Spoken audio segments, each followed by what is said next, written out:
तप्त मानस संत हूँ जिनके गुणों के गान में वे वर्धमान महान जिन विचरे हमारे ध्यान। पेज नंबर 5 निकालो।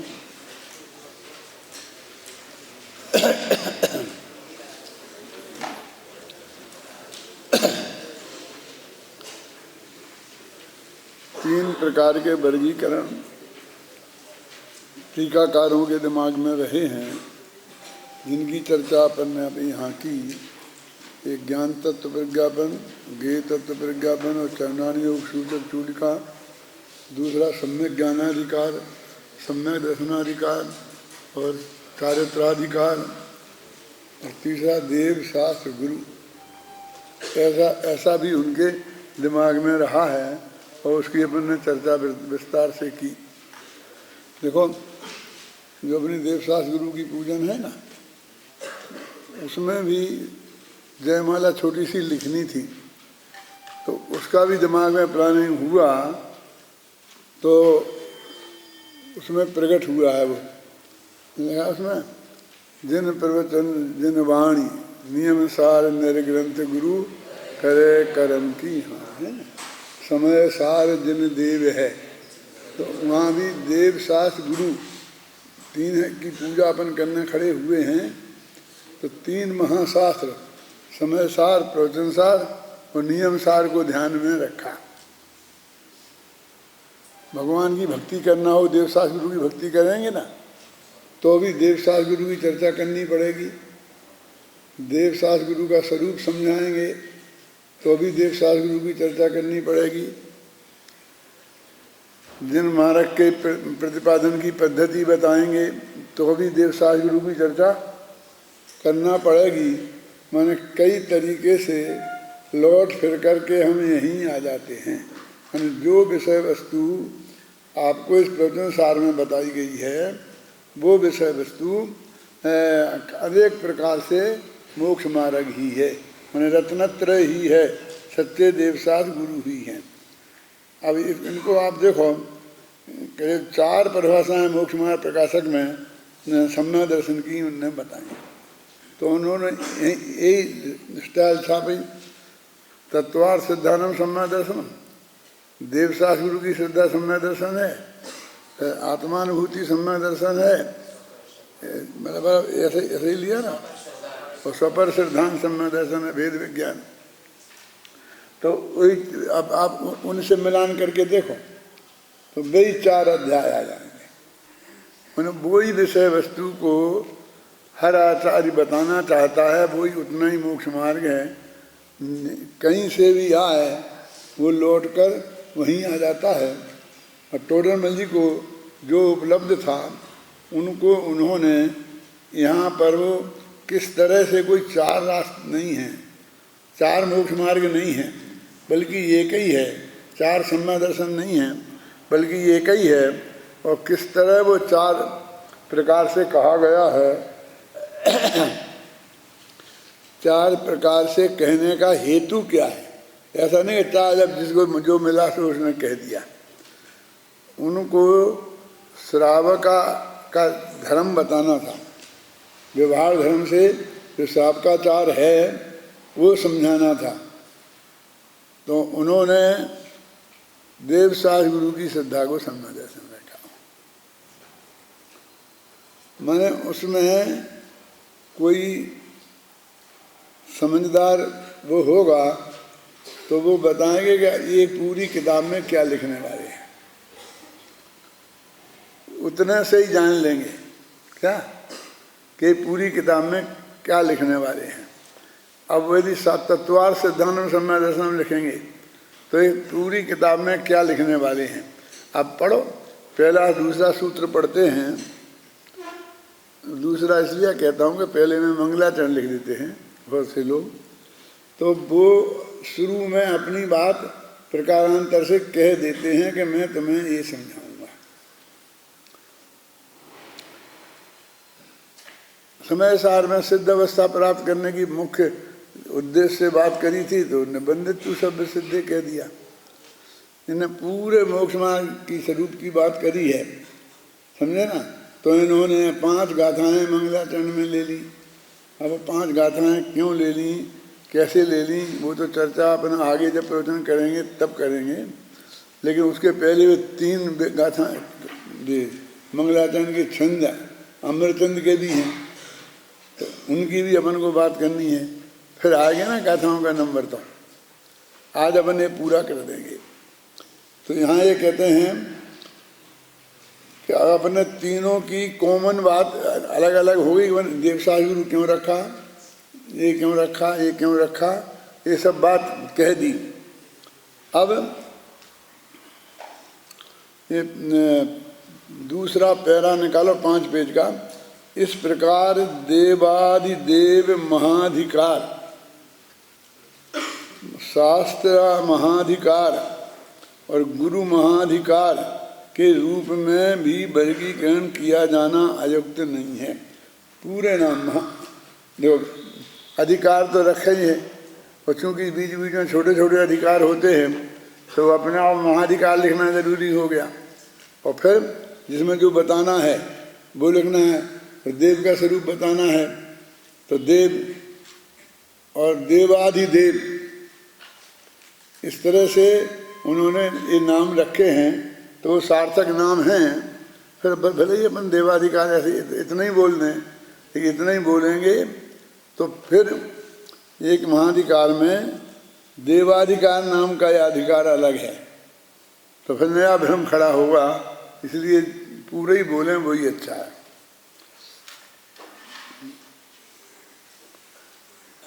हो गया। इस पर श्रुति स्कंदों के नाम से अभी चौथा एक और चक्कर है। प्रथम श्रुति स्कंद और द्वितीय श्रुति स्कंद, इसके नाम से भी चर्चा होती है शास्त्रों में। जनवाणी का बंटवारा चरणान योग, प्रथमान योग, कर्णान योग के नाम से होती है ना, तो ऐसे इस नाम से भी होती है प्रथम श्रुति स्कंद और द्वितीय श्रुति स्कंद। तो हमें प्रथम श्रुति स्कंद और द्वितीय स्कंद में बांटे हैं, तो इनका बंटवारा कैसे होगा। तो उनमें ज्ञान तत्व प्रज्ञापन सबसे पहले है, ज्ञान असम ज्ञानाधिकार जिसे अपन कह रहे हैं, तो उसको ये प्रथम श्रुति स्कंद कहते हैं। जय धवल वगैरह है ना वहाँ, तो उसे प्रथम श्रुति स्कंद कहते हैं, और साथ में को द्वितीय कहते हैं ना। कैसा है, हाँ, तो समय सार को द्वितीय कहते हैं, द्वितीय श्रुति स्कंद, और उसको बोलते हैं कर्म की कथा को प्रथम श्रुति स्कंद। तो ये पहले नंबर पर जिसको लिया ना, तो उन्हें प्रथम श्रुति स्कंद की कहानी, इसमें तो उल्टा पड़ेगा ना। और द्वितीय श्रुति माने अध्यात्म को वे द्वितीय श्रुति स्कंद कहते हैं। जो बताया था पहले कि प्रवचन सार में ज्ञान तत्व प्रज्ञापन की चर्चा है। ज्ञान तत्व प्रज्ञापन माने प्रमाण व्यवस्था, और ज्ञेय तत्व प्रज्ञापन माने प्रमेय व्यवस्था। लेकिन समय सार में ऐसा कुछ है नहीं इस टाइप का वर्गीकरण निकाल सके हम। वहाँ तो एक सम्य दर्शन की मुख्यता से, आत्मानुभव की मुख्यता से, पहले 6वीं गाथा में प्रमत्त भी नहीं है और अप्रमत्त भी नहीं है, यहाँ से शुरू कर देते हैं। उनको कहाँ से शुरू करें ये समस्या ही नहीं है। क्यों नहीं है कि उनका श्रोता, उनका पाठक, उनका शिष्य, तो वो जो जिनवाणी उपलब्ध है वो सबको पढ़ा एकदम अप टू डेट तैयार बैठा है। तो कहीं से भी बात शुरू करेंगे तो उसकी समझ में आएगी। अब चाहे एक कह दो कि क्या पढ़ के आना चाहिए समय सार पढ़ने के लिए, पहले ये कहेंगे पूरा जनागम पढ़ के आना चाहिए। और ये भी कह सकते हैं कि कुछ नहीं, समय सार के विषय वस्तु को जानना है तो क्या पढ़ के आए, कौन सी डिग्री लेके आए, बोलो तो कुछ नहीं, आ जाओ तुम और हमें करेंगे, बताएंगे, समझाएंगे। मेरे कहने का अर्थ है कि उसका कोई इस टाइप का बंटवारा नहीं है क्या उसको हम ऐसा बांट सकेंगे इस तरीके से। और आप देखिए पहले, अभी हम बढ़ाते जा रहे हैं कि नेता हो, चुनाव में खड़ा हो तो BA होना चाहिए, फलाना होना चाहिए। लेकिन जब हमारा भारत आज़ाद हुआ तो वहाँ गांधी नेहरू के लिए तो ऐसी कोई शर्तें नहीं लगाई, किसी ने नहीं, नेहरू की डिग्रियाँ नहीं देखी, Gandhi ji 3rd division pass हुए थे ये भी किसी ने नहीं देखा। छोटे बड़ा माना समाज में तो गांधी जी बड़े हैं, माना क्या नहीं माना। उस वक्त कोई बोझ नहीं थी। अब दुर्भाग्य से वो क्वालिटियाँ तो रही नहीं हैं कि जिन क्वालिटी के सामने इन चीज़ों को नहीं देखा जाता है। अब बाकी की बातें रह गई तो इसलिए फिर उन्होंने बे लगानी पड़ेंगी, क्योंकि इनका तो सर्टिफिकेट कहीं मिलता नहीं है, उनका सर्टिफिकेट मिलता है तो वो सर्टिफिकेट लेके आओ, है ना। वो तो उसका जीवन ही सर्टिफिकेट था, तो सर्टिफिकेट उसे चाहिए पड़ता है जो कुछ मांगता है। उन्हें कुछ मांगना ही नहीं था, उन्हें तो देना ही देना था। उन्हें कोई पद चाहिए नहीं था कि इसकी वजह से अपने कहेंगे तुम डिग्री दिखा के लाओ और लेने में खड़ा करो। देखो जो देश को चलाने वाले हैं ये अंदर की इतनी सी मांग ने उनको लेने में खड़ा कर दिया। क्या समझ में है कि कितनी कि मैं देश की सेवा करूं, इस पोस्ट पर बैठ के करूं। तो कहते फार्म भरो, चुनाव होंगे, कुछ भी होगी, लेन से आइए। वो सामान्य सा क्लर्क उसे लेन बताता है, और उनको लेन से आना पड़ता है कि नहीं, वो लेन में लगा देता है। महात्मा गांधी को किसी ने लेन में लगाया था? नहीं लगाया था। देखो अब यद्यपि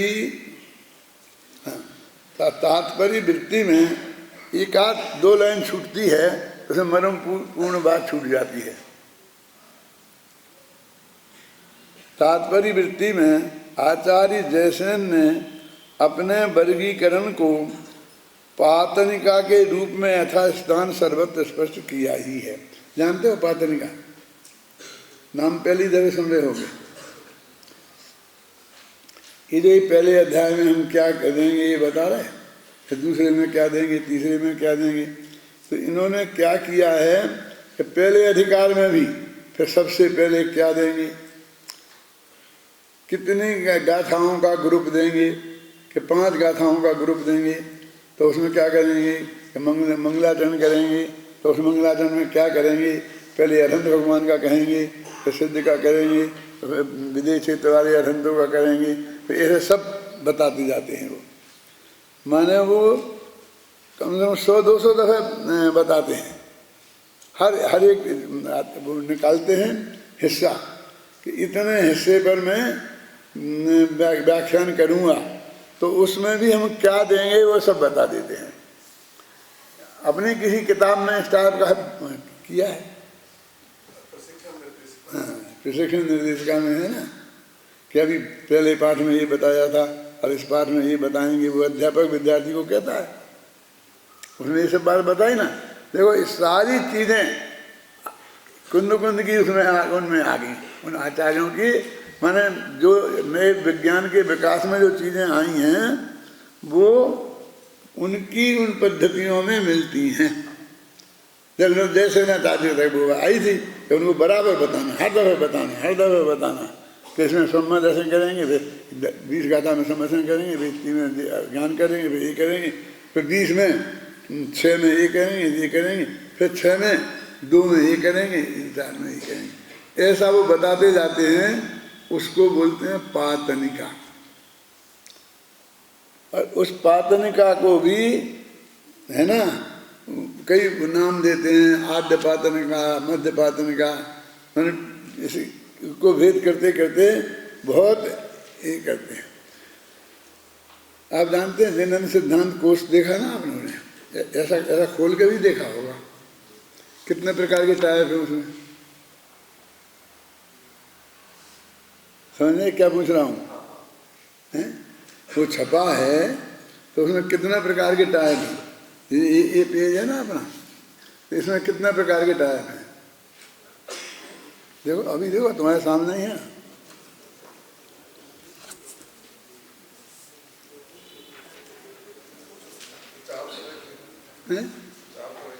चार तरह के हैं ना। और लोग देख लो भाई कहाँ, कौन सा पेज देख रहे? पांचवा, छठवां, चौथा हैं? 43 देखा था।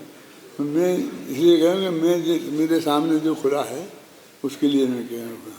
पांचवा पेज देखो।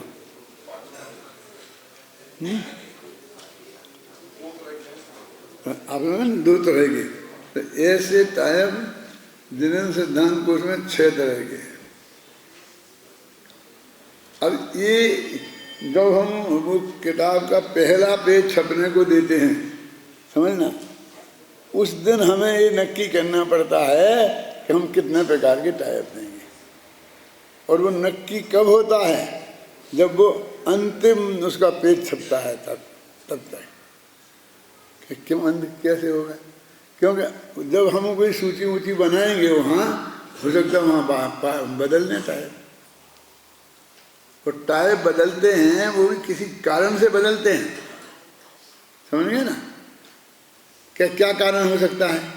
जैसे अपन ने ये 5वां पेज देख रखा ना सामने, तो जो रनिंग मैटर चल रहा है वही टाइप में ये पृष्ठभूमि भी लिख देते, तो वो कंपोज करने वाला, ये करने वाला कोई भी गलती करता और प्रतिपाद देवाधिकार होने का अधिकार है पृष्ठभूमि ऐसा पड़ता उसके बीच में, उसे छोड़ता नहीं कि वो तो सिर्फ हमें देखने के लिए छपा है, उसे अभी मुँह से पढ़ना नहीं है। वो उसका अलगपन दिखाने के लिए, फिर उसका छोटा बड़ापन दिखाने के लिए छोटा बड़ा टाइप करते हैं। उसकी इस पेज में क्या हैसियत है ना, ये भी बताने हमको इसी से बतानी है, इसकी क्या है, क्या इम्पोर्टेंस है, ये भी उस टाइप से हमें बताते हैं कि साहब इसमें एक ब्लैक कर दिया, वाइट कर दिया और ये करके फिर एक इटैलिक कर दिया, और ज़्यादा इम्पोर्टेंट बतानी है तो इटैलिक कर दिया, फिर और ऐसे कर करके वो उतना पना उसमें से हमें बताते हैं, जो भाषा में नहीं लिखते हैं और उससे बता देते हैं।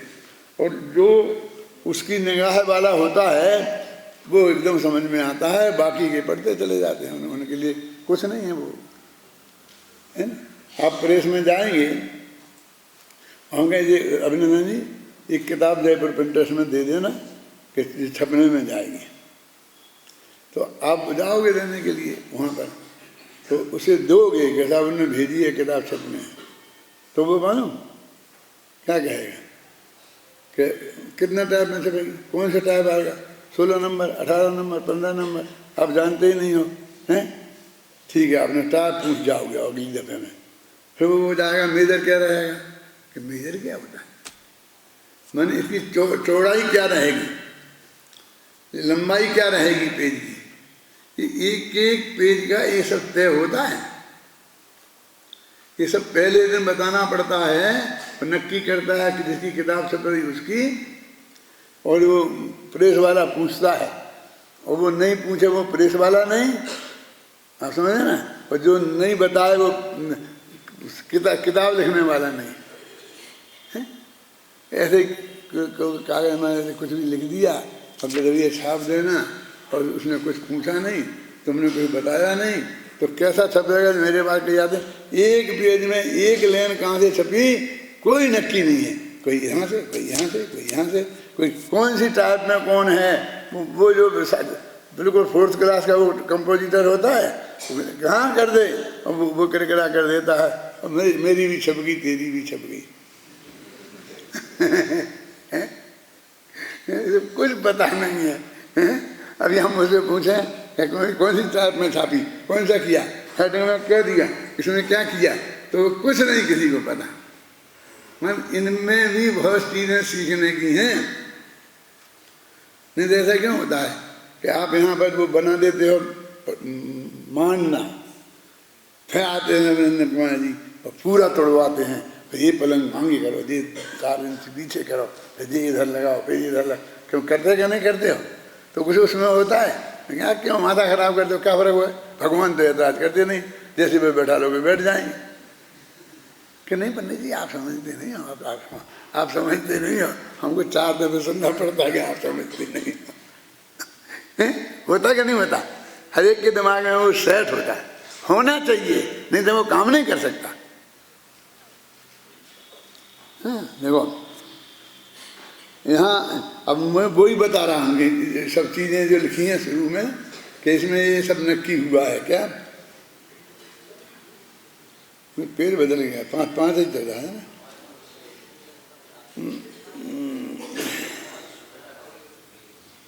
हाँ, पातनिका के रूप में देते हैं। पातनिका से अब याद रहेगी पातनिका। एक सिद्धांत और समझ लो कि हमको मुफ्त में ही तुमको यही पातनिका के टेम लगाते हैं। ये विज्ञान है, भाषा विज्ञान, कि किसी भी शब्द पर, किसी भी पंक्ति पर आप जितना समय लगाएंगे वो उतनी पक्की याद हो जाएगी। अब हम आपसे कहते हैं कि आपकी बुद्धि तो ऐसी है कि कम से कम 2 मिनट लगाएं एक पेज में, तो आपको वो पेज का विषय अच्छी तरह ख्याल में आएगा। एक की ऐसी है कि 1 मिनट में ही ख्याल में आता है, एक की ऐसी है 5 मिनट लगाए तो ख्याल में आता है। बिल्कुल यहाँ यदि 100 आदमी बैठे हैं तो 100 की बुद्धि बिल्कुल अलग अलग है, उसकी परसेंटेज है। अब हम अध्यापक क्या करते हैं कि एवरेज एक पेज में 5 मिनट लगाएंगे तो सबको समझ में आ जाएगा। 5 मिनट से कम लगाएंगे तो वो निकल जाएगा, फिर उसकी समझ में नहीं आएगा। तो वो किसी न किसी तरकीब से 5 मिनट लगाएगा उसी पेज में, नया विषय शुरू नहीं करेगा। अब वो पढ़ा जाता है 2 मिनट में, तो एक दफे तो रिपीट उसे करना ही है। क्या आप समझे? और ऐसे करे कि वो ना समझो कि तुम रिपीट कर रहा है, लेकिन वो उतना समय उसमें लगाएगा ही, लगाना ही चाहिए। तो उसी एवरेज से ये होता है कि वो बताते रहते हैं, चलते रहते हैं आगे लोगों की। और इसीलिए पाठ करने के लिए कहते हैं, इसी के लिए अन्ना जी, दीपक भाई, ये लोग आपको पहले गाथा पढ़ते हैं, फिर अर्थ बताते हैं, फिर अंत में फिर गाथा पढ़ते हैं। वो सब उसी सिद्धांत के अंतर्गत है कि आपका दिमाग में बिल्कुल वो सेट हो जाए। फिर इस तरीके से कहेंगे कि इस तरह की सम्यक का स्वरूप बताया, अब सम्यक ज्ञान की बात करेंगे, है ना। हालांकि उसमें लिखा है कि सम्यक ज्ञान किसे कहते हैं, लेकिन वो ये कहेंगे, इतनी बात कहेंगे क्योंकि उसे इतना समय लगाना है कि इसमें एक क्रमिक विकास है और वो अध्यापक को बताने की ड्यूटी होती है कि अब इसमें क्या कोई वही की वही बात कह दी, वो समय लगाने के लिए बात कही जाती है। देखो तात्पर्य वृत्ति में आचार्य जयसेन ने अपने वर्गीकरण को पातनिका के रूप में यथास्थान सर्वत्र स्पष्ट किया है। यानी वो इतनी दफे दोहराएंगे कि तुम भूलना चाहो तो नहीं भूल सकते। बार बार बताएंगे अपन ने अभी तक ये कह दिया, अभी ये आया, अभी कह दिया ये आया, अभी ये कह दिया ये आया। अभी अपने समय सारण शीलन में देखना, हर गाथा में शुरू में ये बताया जाए कि अभी तक ये कह दिया, अब ये कहेंगे, पिछली गाथा में ये कह दिया, अब अगली गाथा में उसका एक तारतम्य बताते जाते हैं विपिन जी। बहुत से लोग ऐसे थे, हैं अभी, समय सार तो मोतियों का हार है। क्या कहना चाहता हूँ मैं?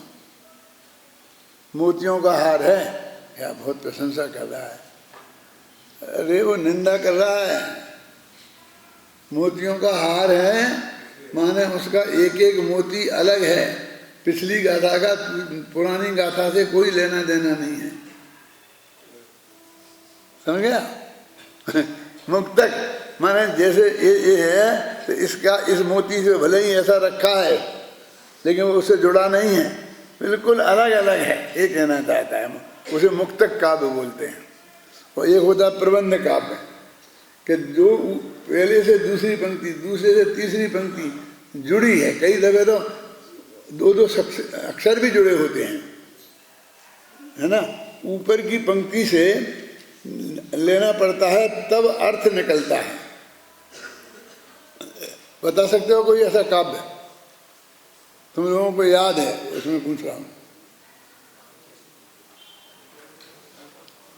भक्तांबर का पहला दूसरा काम, एक का अर्थ ही नहीं हो सकता, दो छंदों का मिलके ही अर्थ होगा। सम्यक प्रणम्य, दूसरा छंद कहाँ से शुरू होता है? सम्यक प्रणम्य, अच्छी तरह नमस्कार करके। तो किसको, कौन, ये सब कुछ बताया ही नहीं है, और आधा वाक्य से शुरू कर दिया। तो पहले से मिलाओ। भक्ति जो हमारे मन है, देवता जब भी चरणों में नमस्कार करते हैं, जो पूरा अर्थ है ना, उनको अच्छी तरह नमस्कार करके अब मैं आदिनाथ भगवान की स्तुति करता हूं। तो उसे नीचे वहां युग्म लिखा रहता है कि दो छंद का एक साथ अर्थ करो। अब अन्वय करते हैं ना, अन्वय। ये टीका जो है ना, पांडे राजमल जी की अपने बात करी थी ना कि खंडान्वयी टीका है, उसका अर्थ बताया था ना उस दिन। खंडान्वयी का अर्थ खंड खंड कैसे, आपको खंडान्वयी टीका लिखना ऐसा समझ के सोचना चाहिए कि फिर मैं क्या करूँगा खंडान्वयी टीका लिखने के लिए, कि ये टीका मेरी खंडान्वयी नहीं है कि खंडान्वयी है, ये कैसे निर्णय करूँगा, जानना तो पड़ेगा हमें। तो अपन जब पढ़ते थे तो अन्वय करवाते थे गुरु जी। अन्वय माने पद्य का हमने दोहा पढ़ा, तो जो गद्य में, वो पद्य में है ना, तो छंद के अनुरोध से क्रिया पहले आ गई, हैं पहले आ गया, है ना, नाम बाद में आ गया, कर्ता बाद में आ गया। गद्य जैसा क्रमिक नहीं आता है कि मैं रेलवे स्टेशन जाता हूँ, अब वहाँ रेलवे पहले आ जाएगा, है, जाता हूँ सबसे शुरू में डाल देंगे, मैं अंत में कह देंगे मैं। तो वो कहता है पद्य में, तो उसे अन्वय करके हम सीधी गद्य में कर देते हैं, तो वो अन्वय हो गया। और वहाँ लिखा भी रहता था पहले कि ये अन्वय भावार्थ, ऐसा लिखा रहता है, अन्वयार्थ। तो अन्वयार्थ क्या है? और खंडान्वय, और उसमें कितने वेद निकल गए। वो अन्वय बाद व्यतिरेक वाला अन्वय व्यतिरेक अलग है, वो नहीं है इसमें से। तो अन्वय तो वो हुआ कि हमने सीधा गद्य में कर दिया, ये अन्वय हुआ। अब खंडान्वय के पूरा वाक्य लिख दिया ऊपर गद्य में, फिर लिख दिया पद्य में और फिर गद्य में, और फिर एक एक हिस्से का अर्थ अलग अलग लिखा, उसे बोलते खंडान्वय। ऐसा क्यों होता है? ये बिल्कुल ऐसे होते हैं ना कि संस्कृत में जीरो ही नहीं पढ़ा आज तक, अब भक्तांबर काव्य याद कर रहे हैं, क्योंकि वो तो जरूरी है, वो तो धर्म है, वो तो हर माता बहन को याद होना चाहिए। यदि माताओं बहनों का बस चले तो पेट में ही सिखा के भेजती, अरे समझ आए चाहे नहीं आए, लेकिन वो याद होना चाहिए। तो वे बेचारे को समझते नहीं हैं, तो उनको पूरा पद्य रटा देते हैं, गद्य भी रटा देते हैं। तो उन्हें इस छंद का अर्थ ये तो मालूम पड़ गया, लेकिन इनमें से कौन से शब्द का अर्थ क्या है ये मालूम नहीं पड़ता। समझ ना क्या दिक्कत तो रोजी ना भोगते हो गए। बोलू समझ में आया कि इसका ये, तो वो बताना एक एक खंड करके इस शब्द का ये अर्थ है, इस शब्द का ये अर्थ है, इस शब्द का, उसको बोलते खंडान्वय। तो बीच बीच में वो कोष्ठक, बड़ा कोष्ठक छोटा कोष्ठक लगा लागू करके, और वो छापते हैं ना ब्लैक वाइट करके। क्यों अजित प्रसाद जी देखा होगा आपने किताब में, तो दो पंक्तियों के नीचे ऐसा छपा रहता है। कभी सोचा कि ये क्या चक्कर है? वो खंडान्वयी टीका है। कलश टीका में देख लेना उठा के, ऐसी होगी। अब अपने भी बता देते हैं हमने क्या किया है। पहले तक रतन का सच्चार छपा होगा तो उसमें वो खंडान्वय छपे होंगे। हमने कहीं खंडान्वय नहीं दिया, सिर्फ अर्थ दिया, और वो अन्वय भी नहीं दिया संस्कृत का। तो 5-7 लाइनें तो इसकी हो जाती है, पहले अन्वय, खंडान्वय, फिर भावार्थ, फलाना, फिर ये फलाना फलाना, हमने ये सब खंडित कर दिया। देखो और एक बात बता दूँ इसकी, पाटनी जी पहले थे ना सोनगढ़ में, जितनी भी किताबें छपती थी तो उसमें हर एक में हेडिंग लगाना, तो एक एक पेज में 3-3 हेडिंग लगाना, उनकी मतलब पद्धति। जितने अधिक हेडिंग होंगे तो वो समझते थे उतना अच्छा अर्थ समझ में आता है। तो मैं कहते ऐसा नहीं है पाटनी जी, इसमें भी कहाँ लगाना कहाँ नहीं लगाना ये अलग है। मेरी 2 किताबें बताओ आप जो दोनों तरह की पद्धति में छपी हों।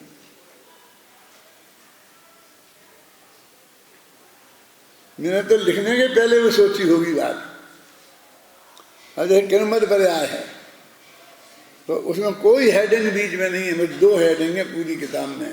पहला अध्याय और दूसरा अध्याय है ना, प्रश्नोत्तर खंड और अनुशीलन खंड, बस। तो मैंने लिखा है उस किताब में, आपने पढ़ा नहीं है कि ये क्यों नहीं लगाते हो हेडिंग। हेडिंग लगाने से बार बार विषय टूटता है। आप समझे ना, हमको विषय को तोड़ना, एक फ्लो में नहीं है बात। इसलिए हम ये हेडिंग ये हैं, जैसे कि रोड पर वो लगा देते हैं, क्या बोलते हैं ड्राइवर लोग जानते हैं, स्पीड ब्रेकर। तो पूरे हाईवे पे बढ़िया स्पीड ब्रेकर लगा दो तो बहुत धीरे गाड़ी चलेगी, एक भी एक्सीडेंट नहीं होगा। तो तुमको ऐसे कर दो ना कि फिर चले ही नहीं। स्पीड को ब्रेक नहीं करना है, इसलिए तो हाईवे बनाए हैं। तो वो बीच बीच के हेडिंग लक्ष्मी स्पीड ब्रेकर का काम करते हैं, वो हमें नहीं डालना है उसमें। और डालने तो कहते भाई दूर दूर कहीं डाल दो, चौराहे मोराहे पे। तो हर गली में हर 4 कदम पे स्पीड ब्रेकर, हर 4 कदम पे स्पीड ब्रेकर, तो वो रोड अच्छा नहीं माना जाता। तो ऐसे ही इतना डाल दो। तो हमने तीनों किताबें में निकाल के बता सकता हूँ कि इसमें वो पहली पद्धति अपनाई है स्पीड, बिना स्पीड ब्रेकर की, इसको फ्री वे बोलते हैं, समझ गए ना। फिर ये दूसरी पद्धति अपनाई है जिसमें स्कूल हैं, बच्चे हैं, घर हैं, भीड़ भाड़ का एरिया है, तो उसमें गली गली में स्पीड ब्रेकर डाल दो, बिल्कुल 10-10 की रफ्तार से गाड़ी जाए। तो ऐसे पेड़ डाल देते हैं जैसे वो पाटनी जी की किताबों में डले होंगे और भी डले होंगे कई किताबों में, सोनगढ़ से छपी हुई पहली किताबों में। तो एक ऐसे होते हैं कि ना तो एकदम के बिल्कुल ही नहीं डालने, और ना ऐसा कि मध्य के बड़े उन्हें डालें।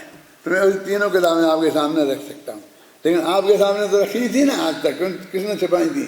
लेकिन ऐसा भेद आपने समझा था कि इस किताब में स्पीड ब्रेकर हैं और इस किताब में स्पीड ब्रेकर नहीं है। क्या तकलीफ है साहब, अच्छा समझ में आ जाता ना जल्दी, तो डाल दो जितना चाहो स्पीड ब्रेकर, थोड़ी धीरे रफ्तार से जाएगी। अरे नहीं साहब, जब एक फुल स्टॉप वो आता है ना, पैराग्राफ खत्म, तो उसे उस पैरा में जो बात कही है उसका समापन करना पड़ता है, और फिर नए पैरा के नई दूसरे का शुरू करना पड़ता है। तो समापन और शुरू करना सबसे कठिन काम है। और तुम वैसे तोड़ दो पैरा, लिखी किताब तो लिखी तोड़ दो मिलने, और तुमने पैरा तोड़ के घुसेड़ दिए चार्ज कुछ नाम उसके बीच में, हेडिंग भी उल्टे सीधे लिख दिए, कुछ जब वो उनका भाव ही नहीं है, कहाँ ख़त्म कर रहे हैं। ऐसे नहीं टूटे जाते हैं। एक पैरा तुम पेज के पैरा तोड़ो तो हम बता देंगे कि तुम्हें कुछ आता है कि नहीं इसमें। ऐसा नहीं है चाहे जहाँ तोड़ दिए, ऐसा अपन ने कहा बड़े बड़े पैरा हैं तो उसका एक नियम, जहाँ फुल स्टॉप नहीं लगाया उसने वहाँ आपने पैरा तोड़ दिया। जहाँ उस सामने वाले ने फुल स्टॉप नहीं लगाया था तहाँ तुमने अध्याय बदल दिया। सम्यक दर्शन ज्ञान प्राणी मोक्ष मार्गा, तो सम्यक दर्शन पे अध्याय बदल दो, सम्यक ज्ञान में अध्याय बदल दो, सम्यक चारित्र पे अध्याय बदल दो। ऐसा ही तो करोगे ना कि चाहे जहाँ अध्याय बदल दोगे, क्या इतना 8 पेज हो गए तो अध्याय बदल दो। पहले होता था ना 32 अक्षर हो गए तो एक श्लोक हो गया, वहाँ लगा दो फुल स्टॉप, लाल निशान। उसमें आ एक तरफ रह जाता था, बा एक तरफ। ऐसा ही इस साहित्य में भी होता है, तो वो पैरे बदले जाते हैं, हर एक का में उसका अर्थ है। यदि आप पढ़ना जानते हैं सही, तो पढ़ना जानेंगे तो लिखना जानेंगे, नहीं तो लिखना कैसे जानेंगे, है ना। तो हर एक चीज का अर्थ है। देखो, यद्यपि यहाँ आचार्य अमृतचंद्र के वर्गीकरण के अनुसार प्रवचनसार के प्रतिपाद्य का अनुशीलन अभीष्ट है। अब देखो एक क्या समस्या है, मैं रोज ही ना संकल्प करता हूँ कि आज खत्म कर दूंगा, और दोनों ही खत्म किए बिना रह जाता है। फिर सुनो कि अभी हम प्रवचनसार का अनुशीलन लिख रहे हैं। अब इतनी बात आती ना कि 3 टीकाएं हैं, अमृतचंद्र की, जयसेन की। तो अब ये नक्की करना पड़ेगा कि तुम दोनों टीकाएं लिखोगे कि एक क्या आधार बनाओगे मुख्य। जैसे कि हमने बनाया दोनों टीकाओं को आधार बनाना, एक को बनाया अमृतचंद्र को, तो अमृतचंद्र को आधार बनाएंगे तो वो अमृतचंद्र की हर बात लिखेंगे, और जैसे इनकी वो बात लिखेंगे जो अमृतचंद्र ने ना लिखी हो। यदि उसका अर्थ पहले बता दिया गया है तो वो बात हम लिखेंगे ही नहीं, तो आप कहूँ छोड़ दिया जैसे इनको। अरे भाई ऊपर आ गई ना, यदि जयसेन की टीका को मुख्य बनाते तो उनके में लिखी जाती वो, फिर अमृतचंद्र के में नहीं आती। तो ये भी नक्की करना पड़ेगा। यहाँ आचार्य अमृतचंद्र के वर्गीकरण के अनुसार प्रवचनसार का अनुशीलन अभीष्ट है। इतनी बातें तो पूछनी पड़ेंगी ना, तय करनी पड़ेंगी ना। आपको टेबल पे पेन हाथ में लेते ही ये सब बातें तय करनी पड़ेंगी क्या नहीं। इस कारण तत्व प्रदीपिका को मुख्य आधार बनाकर ही अनुशीलन किया जाएगा। तथापि आवश्यकता अनुसार यथा स्थान तात्पर्य वृत्ति का भी भरपूर उपयोग किया जाएगा। उसका उपयोग किया जाएगा, उसकी टीका नहीं लिख रहे हम। प्रयत्न रहेगा कि कोई नया प्रमेय अनुल्लिखित न रह जाए, मैंने कोई नई बात आए उसमें और छूट जाए, ऐसा ना हो, वो हम कोशिश करेंगे। तो आप एक किताब पढ़ोगे और दोनों किताबें का स्वाध्याय आपको हो जाएगा, अमृतचंद्र का भी और जयसेन की टीका का भी। अब हम आपको क्या बताएं कि इसमें क्या विशेषता है, और तुम इसलिए लो, पहले पुरानी वाली ये नहीं लो और ये लो टीका, तुम्हें क्या बताएं। तुम बता सकते हो तो तुम सब देख लो, तुम देखो अपने आप ये बातें, निर्णय करो। अब उत्तम चंद जी ने ये किया कि भाई दोनों का करेंगे, क्योंकि ये लिखा कि यदि अमृतचंद्र का करते हैं तो कहेंगे डॉक्टर साहब की टीका है ही, तो हम पढ़ेंगे क्या, कोई हमारी पढ़ेगा क्यों। लेकिन इसलिए पढ़ेगा क्योंकि जयसेन का नहीं है उसमें, इसलिए अपन ये ले लो। तो अब हमसे कोई कहेगा अब तुम्हारी को कौन पढ़ेगा, जब दो ही एक साथ मिल जाएंगी तो क्यों, नहीं कि हमारी को पढ़ेगा उसको नहीं पढ़ेगा। क्यों, माल तो हमारी में पूरा आ गया, और उसमें क्या बाकी तो बोझा बड़ा है। हमारी इतनी सी है, इतनी मोटी है। 2 किलो लादना नहीं हो और 1 किलो लादना हो और पूरा मैटर आ जाए तो पड़ेगा। आया समझ में कि नहीं। अरे आज लो वो जो लेखक का अंतर होता है वो तो हो गई, लेकिन और भी उसके लाभ समझ में आए कि नहीं आए। नहीं तुम तो हम तुम्हारा सब रख देंगे, और सब रख दोगे लेकिन इतना बड़ा पोथन ना हो जाएगा तो वो डिक्शनरी लेके चलेगा ना साथ में फिर वो इसको क्या करेगा। हमसे लोग कहते आप क्या करते हो, पहली किताब 200-200 पेज में छपा देते हो, फिर उसकी इकट्ठी 400 पेज के छपा देते हो, फिर 400 पेज को फिर 250-150 करके छपा देते हो। ये क्या करते हो आप?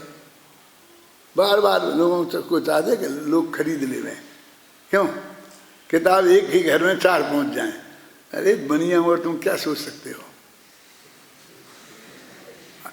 अधिक माल, हम तुम्हारे माल बेचने के लिए ये अपना दिमाग खराब करेंगे, किताब खराब करेंगे उसके तो। अरे भाई हमारे पास ऐसे बहुत मिलते हैं कि अब वो प्लेन में सामने बैठे थे तो फिर ऐसा करते थे, फिर ऐसा करते थे, फिर ऐसा करते थे, फिर ऐसा करते थे, फिर कहाँ रखें, ऐसा करते थे, परेशान होते थे तो दूसरी दफे लाए नहीं। हमारे बस की नहीं, हाथ में दर्द करने लगता है पढ़ने के लिए। तो चार बाइंडिंग में करो ना। तो जब दूसरा अध्याय पढ़ना है तो इसे उठाओ, तीसरा अध्याय पढ़ना हो तो उसे उठाओ। हम जो जाते हैं रास्ते में ले जाते हैं, जब तक 10 अध्याय रहते हैं, एक एक के पेज ऐसे अलग प्रिंटिंग किए हुए रहते हैं। जब वो पढ़ना होता वो पढ़ते हैं, जब वो पढ़ना होता ये पढ़ते हैं अलग से, सुविधाजनक। तो वो जो कच्ची बाइंडिंग की जाती है उसका एक उद्देश्य होता है, पक्की बाइंडिंग की जाती है उसका दूसरा उद्देश्य होता है। उसे लाइब्रेरी एडिशन कहते हैं कि लाइब्रेरी में पढ़ी कम जाएगी, रखी रहेगी, तो अधिक दिनों तक रखी रहे और ख़राब ना हो जाए। और एक किताब बहुत पढ़ी जाएगी हैं तो बार बार खुलेगी, तो कागज़ भी उस हिसाब से लगाया जाता है। लाइब्रेरी एडिशन का कागज़ अलग आता है बाजार में, इतनी बोलोगे तो वो तुम्हें बता देगा ये है मार्केट एडिशन का, पॉकेट एडिशन का। पॉकेट एडिशन का मन बिल्कुल सड़ा गला, साल 2 साल में ही सड़ जाए, एक दफ़े पढ़ ले वो। जो खरीदे वो एक दफ़े पढ़ ले और फिर वो फेंक दे अखबार, उसे बोलते अखबारी। अब आजकल समय सार में लगने लग गया है अखबारी कागज। और अखबार वाले ने वो कितना बढ़िया बढ़िया ग्लेज क्या बोलते हैं, 8 पेपर लगता है। अब ये भी सब नक्की नहीं, ये नहीं लगना चाहिए उसमें, ये बर्बादी है देश की, है ना।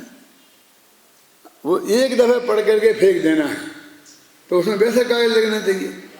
और ये 3 पीढ़ी तक चलना है, उसमें ऐसा अलग लगना चाहिए। वकीलों की जो होती हैं वकालत की किताबें, जो सिर्फ शोभा ही बढ़ाने की होती हैं।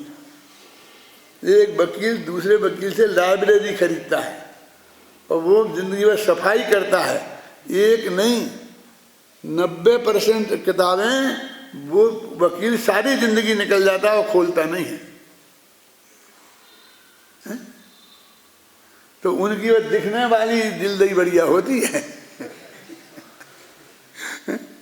तो मेरे कहने का मतलब ये सब चीजें इसके पीछे हैं जो इसमें मैंने लिखी हैं थोड़ी सी।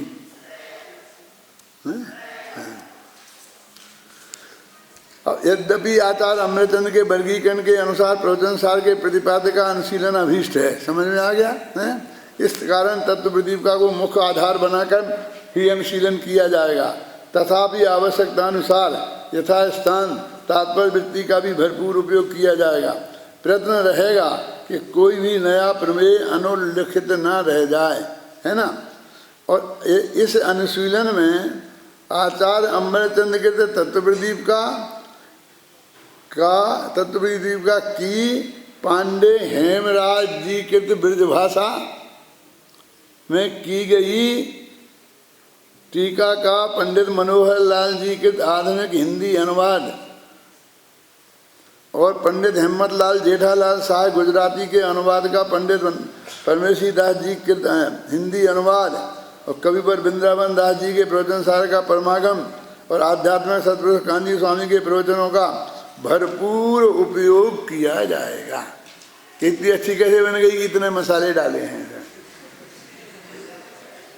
और ये सब लिखना बैठने को शुरू किया उस दिन तय कर लिया जाता है। क्यों क्या क्या डालोगे सब्जी में? अब बनने छुकन तो दो, फिर देखेंगे, डालने लगेंगे, जब अंत तक देख लेंगे। क्या है? ऐसा नहीं होता है। वो रसोई में घुसने के पहले जाकर वो देख लेती है कि वो सब चीज़ें हैं कि नहीं, वो मसाले हैं कि नहीं, हैं, तब काम होता है। नहीं होता है। इनके अतिरिक्त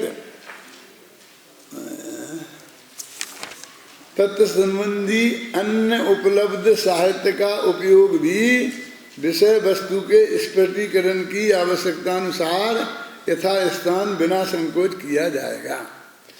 इतना ही में बंधे नहीं है, और भी चीजें मिल जाएंगी हमें बीच में कहीं, इसके बारे में बताई गई हुई, तो हम वो भी डालेंगे। लेकिन क्या 10 चीजें मिल गई, तो कैसे निर्णय करोगी कौन डालना कौन नहीं? 10 ही डालते तो इतनी मोटा बोतल ना होता है। तो क्या डालना क्या नहीं डालना, ये निर्णय काय के आधार पर करोगे? कि ये उसका साला है, ये उसका बहनोई है, ये उसका, इसके आधार पर डाल करोगे? एक इससे बरस ले जाए, कभी तुम्हारी किताब में उसका भी एक किताब का उल्लेख कर देना, लोग आएगा आपके नाम पढ़ते पढ़ते, तो उसका है ये भी पंडित है, डाल देना कहीं ना कहीं घुसेड़ देना। हाँ तुम चिंता नहीं कर, मैं डाल दूंगा। क्या देखो, काय के अनुसार उपलब्ध साहित्य का, इनके अतिरिक्त तत्संबंधी अन्य उपलब्ध साहित्य का उपयोग भी विषय वस्तु के स्पष्टीकरण की आवश्यकता अनुसार। और हम जो समझाना चाहते थे वो पूरी बात समझ में हो गई। अब काय वजह से कूड़ा करकट भर दो, और जरूरत आवश्यकता है तो हम जरूर डालेंगे।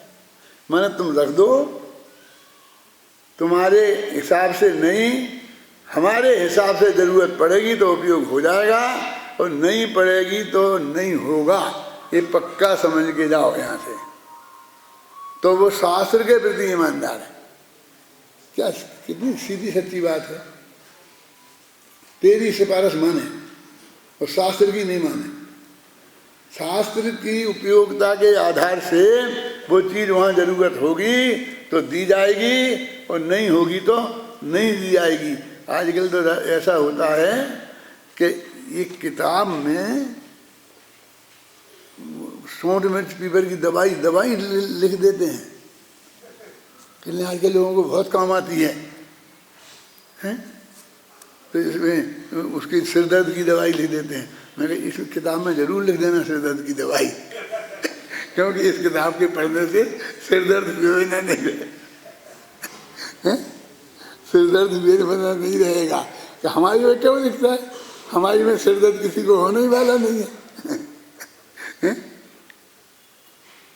देखो, समय सार अनुशीलन के निर्विघ्न पूर्ण हो जाने के उपरांत उसके अनुशीलन से प्राप्त अभूतपूर्व आध्यात्मिक लाभ और अद्भुत आनंद के कारण ही प्रवचन सार का अनुशीलन करने का प्रयास आरंभ किया जा रहा है, हैं? यद्यपि समय सार के अनुशीलन करते समय भी उसके उपरांत प्रवचन सार के अनुशीलन करने का विकल्प निरंतर चलता रहा है, और आत्मार्थी बंधुओं से भी इस उपक्रम के लिए सतत प्रेरणा मिलती रही है। तथापि संयोगों की क्षणभंगुरता ध्यान में आते ही तत्संबंधी विकल्प तरंगें विलीन हो जाती थी, किंतु आज इस उपक्रम को आरंभ होता देखकर चित्त आह्लादित है। आ गया होगा अर्थ समझ में। आशा ही नहीं, पूर्ण विश्वास है कि समय सार अनुशीलन के समान ही यह प्रयास भी मुझे लाभप्रद ही होगा, अन्य साधर्मी आत्मार्थी बंधुओं को भी उपयोगी सिद्ध होगा। अब शुरू होगा अमृतचंद के कार्य का। अब प्रवचन सार नहीं, तत्व प्रदीप का अब शुरू होगी। अभी तो प्रवचन सार तो हुआ ही नहीं, तत्व प्रदीप का भी नहीं हुई। अब तत्व प्रदीप का अपन अब आएंगे लौट के, जब तब चलेंगे।